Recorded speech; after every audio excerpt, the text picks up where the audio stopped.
What's up, tribe? How you guys doing? Go ahead and hit that subscribe button. I hope you like this video. This is my review of Mexican Dynasties Season 1, Episode 4. Let me tell y'all something. I really like this little show. It is so cute. And I've gotten mixed comments in the comment section. There's some people who really like it. There's some people who are kind of offended by it. But I really do like this show. So we start this episode off with Fernando and Maria celebrating their wedding anniversary. They've been married for 31 years. We found out that they've had 3 weddings. One, they sort of did their own thing. The second one, they did it in the church. Looks like they're Catholic. The third, they did an Aztec ceremony. They dated for a year, you know. So it definitely, you know, it was nice to see them, and all of the families were there celebrating with them. And they were at this place that I guess is well known in Mexico. It's like a floating island. And they're on a boat, and they have the mariachi band, and they're kind of floating around, and they have vendors kind of come up to the boat, and people can buy things and stuff like that. It looks like a nice little place to go. It's one of those places that I've been to Mexico, but I've never been to Mexico City. I don't know if I would know to go there, but it looks like a place that I would like to go. If I ever go to Mexico City, I would like to, you know, hang out at this spot. It looks nice. So they had a good time, you know, and it's sort of like they were all having fun and everything, and then they sort of had this foreshadowing that everything ain't gonna stay so rosy and happy, right? And like, oh, here we go. So we see Oscar with his kids. Oscar, I love Oscar. Okay, so whenever I do these shows, I always think of who would I like to hang out with. Oscar, I would love to hang out with. Oscar seems fun. He's a sweetie. Oscar is having some growing pains with his kids. His kids are getting older. They're twins. And so they're getting older. They're going into 7th grade. And they had gotten an invitation to a bar mitzvah. And the bar mitzvah started at 8. I'm sure the party, you know, the ceremony doesn't start at 8, but the party started at 8. And Oscar was like, 8 o'clock, that's kind of late. He said, well, how long are y'all going to be there? Till 11 or 12 o'clock? And they were like, it was so funny. His kids were like, yeah. And Oscar was like, okay, well, we'll go and we'll stay a couple of hours and when we'll leave. And they were like, Dad, we don't know if you were invited. It was for us. He was like, no, the invitation says Mr. da-da-da-da-da-da-da. And they were like, yeah, for your, and they read the part of the invitation that said, your kids. And they were like, your kids. And he was like, so what, I'm just your driver now? I'm just going to drop you off? I can't stay? And his sister, you saw the confessional where his sister was like, get used to it, like, your kids are getting older, that's what you are now, you are the professional driver, so you're gonna have to learn how to drive. And honey, he can't drive, but that's a whole nother conversation. So, but it was so cute because they didn't want to hurt his feelings, but they were just like, Dad, we don't think you were invited. And he was like, it was cute, y'all. And then there was this scene where he was taking them to school. He said normally they have a driver that takes them to school, but on the first day of school, it's a tradition that he always takes them. But he didn't know what the damn school was. So the kids are trying to give him directions from the back seat, and they don't pay attention. They get driven to school every day. Let me tell you something. When I ride somewhere, I don't pay attention to where I'm going. I'm horrible with directions anyway. But if I'm not driving, I don't know how to get where I went. And neither did them kids. And he is in the median, in the middle of the damn highway, talking about, do I take this exit or do I keep straight? What do I do? Cars are honking at them.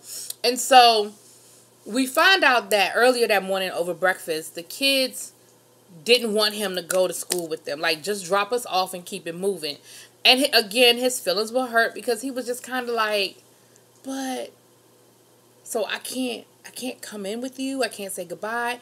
And his son actually started crying because he didn't want to hurt his dad's feelings, but he was just kind of like, yeah. But he didn't want to hurt his feelings. It was so cute, y'all. It was so cute. So anyway, I love Oscar. So let me tell y'all something about Adon and Alon. Let me tell you about these brothers in this family. They getting on my nerves. So Adon's parents set him up with the producers who are doing Ricky Martin's new album. And after they get done with Ricky Martin's album, they're going to work with him. And I'm sure the parents are paying these producers to work with him. It's not like the producers sought him out. So they're sitting down to talk to, Adon shows up at the studio and everything. And they're sitting down and they're like, well, what kind of music, you know? And he was like, well, you know, I consider myself like, you know, classic rock, you know. like the Beatles, you know, the Rolling Stones, 70s, 80s, 90s rock, you know, Black Sabbath. Now, mind you, he done hit you with the Beatles, Rolling Stone, and Black Sabbath. Black Sabbath. Then he starts talking about, you know, but I want to have the global appeal of like One Direction, you know, and Bon Jovi. And the producer was like, what? How you go from One Direction to Bon Jovi in the same damn sentence? Are you crazy? Then he said that his goal is by the time he's 35, he wants to play the halftime show. Oh, that's my mama. I'm about to call her. That's my mama. He wants to play the halftime show at the Super Bowl and be an international star. Like, he was just all over the place. Just, like, all over the place. And the producers was kind of sitting there like... But, you could tell they were being paid. So, they were like, okay, well, that's cool, you know, all right. So, then they said, well, could you play us something? So, then old Doris shows up and says, see, this is the kind of thing I'm talking about. She said, Adon... he couldn't show up to a meeting like this with his parents, you know, but he shows up with a publicist. It looks more professional. It looks like he's kind of got some things going on. So Don, they said, well, can you sing us a song? So he pulls out his guitar and he starts singing. Honey, he is off pitch. His range is all, and I'm not even I don't have a musical ear, but I could hear that. All over the place. And then the song, he got like 3 words to the song, and he just kind of like, na, na, na, na, na. And then he said, I love you. I was like, and she said, so he has like 2 lines of a song. This is a waste of time. Why did his parents even set this meeting up if he wasn't ready to meet with producers? Like he didn't have any material. And so they end up going out to lunch afterwards. And Adon then texted his parents and told his parents where he was so they could meet up with him, right? And Doris was like, okay, well, I thought he trusted me, but he still got his parents in the back of his mind. He still got his parents on speed dial, you know. And she was like, okay, we're going to have to just kind of work on this. But for now, okay. But for right now, everything is cool or whatever. And they get to having like a real conversation about, you know, the direction of his career and the kind of thing that they want to see happen. And nobody's on the same page. Nobody's on the same page. Now, on the other side of town, we see Alon and his wife in the studio, you know, vibing out and everything. And they were just saying, hey, you know, they said we couldn't do it and we did it and we're here. And our parents have not even acknowledged it. Like, our parents have not even said, great job. Like, I'm proud of you guys. You have a record deal. And yet they still, you know, every little thing Adon does is like, yes, yes, yes, yes, yes. But with us, it's barely a wink. It's barely an acknowledgement that we did something great. And so, you start to see the tension there. You start to see what's going on with that right there. All right, sorry about that. So Doris and Paulina, they get to hanging out. They going to ride motorcycles, girl. And Doris talking about how she does all these extreme sports and everything, and how, you know, she's so amped to get on this motorcycle. She get on that motorcycle. She going about 2 miles an hour. It looks like they make 1 trip around the track, and then that's about it. I'm sure it was edited down, but it just was funny because come on now, Doris. So we see the 2 of them talking afterwards. They're having tea and everything, and you know, she's just saying, you know, I thought she was like permanently moving to Mexico, but she's just only going temporary to just help her mom with the transition after her dad's death. And her husband is coming to town to visit. And she's just saying, you know, I really would love to see my mom, maybe spend some more time with your mom and hang out. Because when I'm gone, I'm just going to really worry about her. And I just want to make sure she's okay. And she was like, don't worry about it. You know, we got you, you know. And then they started talking about, you know, Paulina having a boyfriend.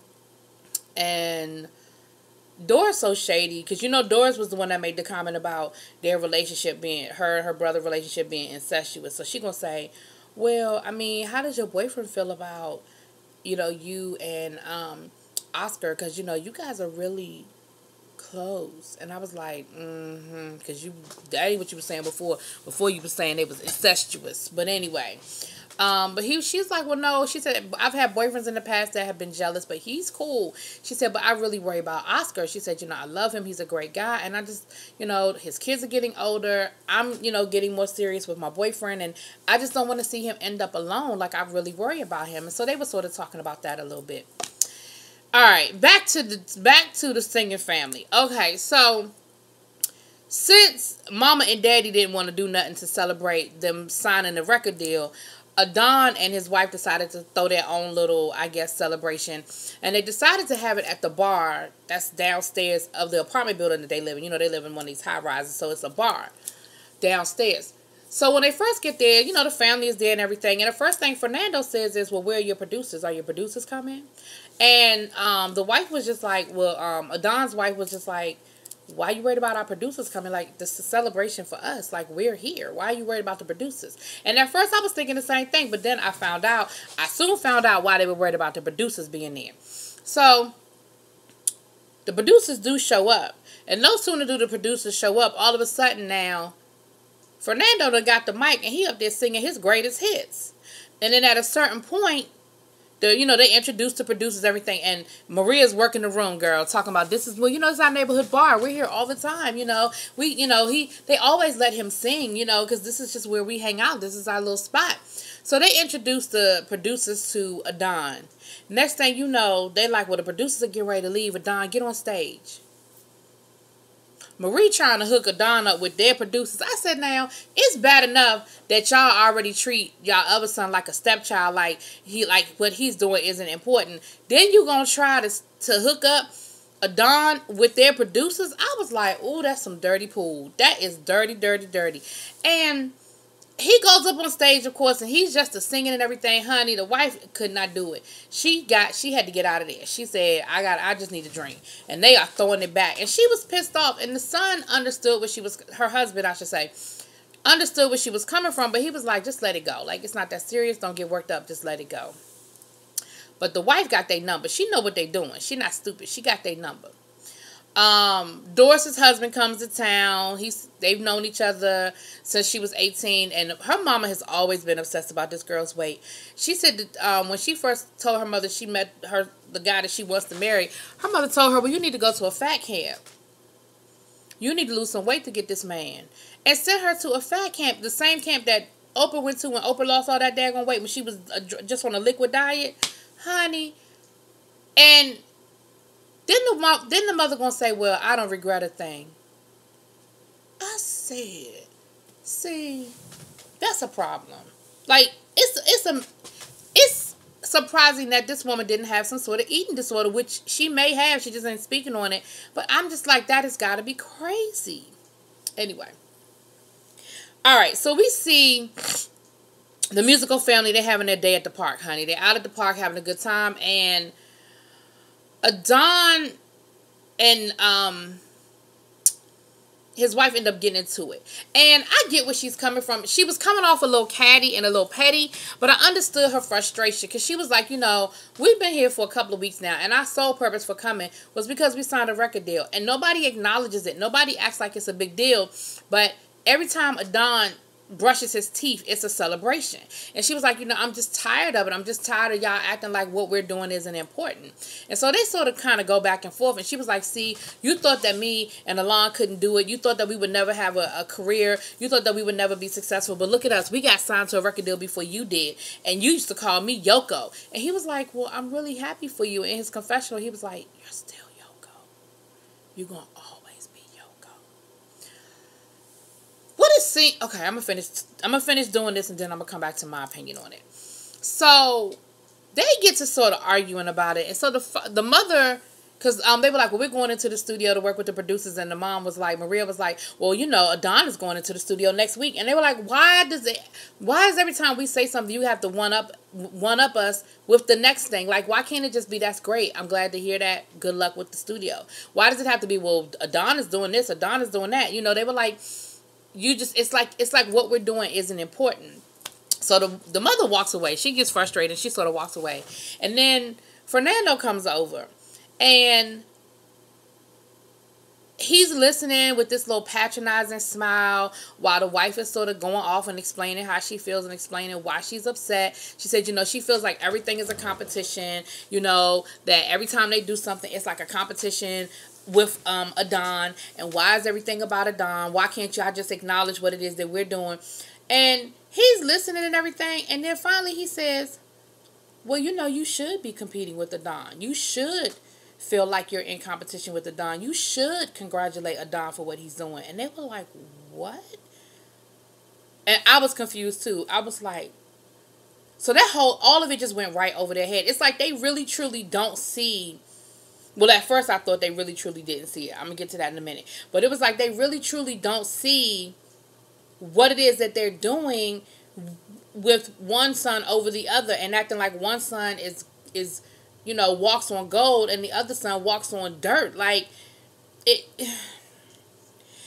was really frustrating and sad to see, because I hate to see families sort of pitted against each other, and that's just kind of how it felt. Like they were sort of like pitted against each other, and that's kind of messed up. It's kind of messed up. So, but what ends up happening is we end up later on seeing Fernando. Before I get to that, because that's sort of the last big scene of this episode, we see Paulina meet up with Oscar. And basically she tells him everything she was saying when she was talking to Doris, was saying, I want to see you in a relationship. I want to see you with somebody, you're a really good guy. I know you've been hurt in the past. I know you're probably afraid of being hurt, but you just can't do that. You can't live your life like that. And, I just really want to see you happy. And it was really sincere. And, he was crying and he got, really emotional, because he was like, I'm just not, my heart has been broken and I'm just not ready yet. I just don't know if I'm ready to open myself up to, that kind of heartbreak again. So, he said that he started talking to the guy. I think it was the same guy from his birthday party. He said that they've started sort of talking again to kind of see where things go. And I'm like, no, don't do it. No, don't do it.